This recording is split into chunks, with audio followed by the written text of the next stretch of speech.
Hello there, this is Jedi Master Daniel 96, and today's video I'm going to be doing a book discussion, and this one is a Star Trek novel, and this is a special kind of Star Trek novel. That is Star Trek and X-Men crossover. This one is a crossover with the Next Generation crew and the X-Men, and this book is titled Planet X, and this is written by Michael Jan Friedman, who's written, some Star Trek novels and wrote an episode for Voyager. So a little fun fact about his, credentials with the Star Trek franchise.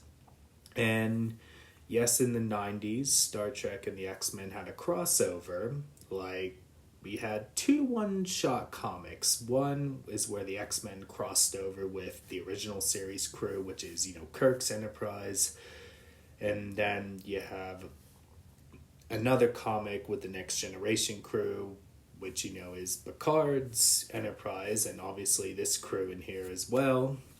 So that's a thing there. And then in the 90s, Marvel had the license to do Star Trek comics. So just wanted to kind of bring that out. And even Star Trek was with DC before Marvel as well. So Star Trek has been with the two big publishing for comics, big publishing companies for comics, which is interesting. Nowadays, Star Trek is with IDW for comics, so just kind of wanted to bring that up.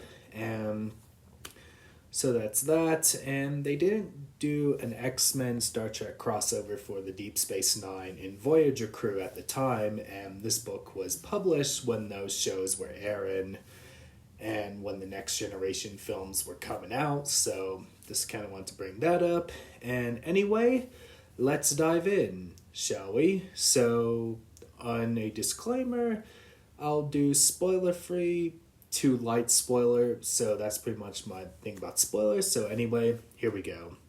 So, where this book would kind of take place, I mean, I know Star Trek books aren't like canon to the shows and movies, let's say like how Star Wars is, but this novel does mention some events from Deep Space Nine early on. Like, they do have mentions of the Dominion War, which is a big thing from Deep Space Nine, and then they do mention, because Worf just married Jadzia Dax, and the Next Generation crew congratulates him on his marriage in here early on. So it's kind of a little thing there. And, we obviously see Worf, leaving, like, the Defiant and all that to reunite with his old crew. So a little thing there. And then, like, kind of early on in the plot, we have where the Enterprise crew and the X-Men have to find Wolverine, like kind of early on, and then the main plot is they go to this planet. It's hard to pronounce, but we'll just say it's Planet X. So, even though the planet does start with an X, so they kind of have to go on this mission. The X-Men roster in here is Wolverine, Storm, Nightcrawler, Colossus, Shadowcat, Archangel, and Banshee. Like, there's no Cyclops or Jean Grey or Rogue, Gambit, etc. So you don't have those guys in here.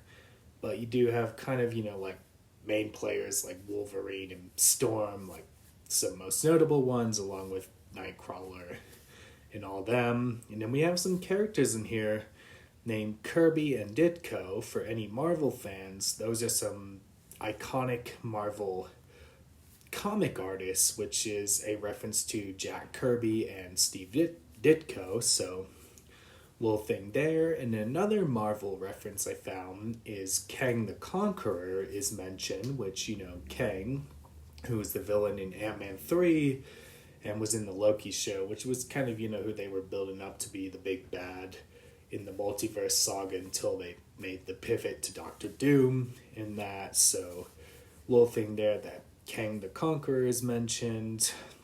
We do have a scene where Picard sees Xavier on the holodeck, and as we know, Captain Picard and Charles Xavier are what Patrick Stewart is most well known for playing, as, with Captain Picard in Star Trek and Xavier in the X-Men films.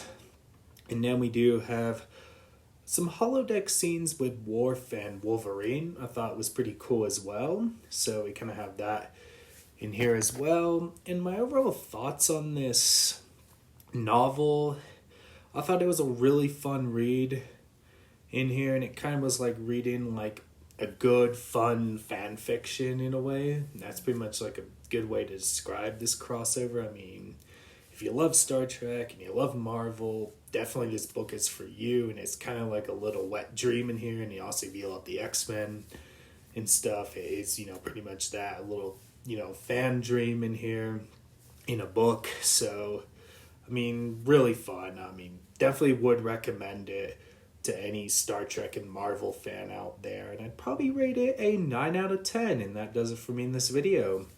Don't forget to like this video, subscribe to the channel, comment down below. What were your thoughts on this book? Let me know, what did you think of the Next Generation crew interacting with the X-Men? Let me know all that down below in the comments.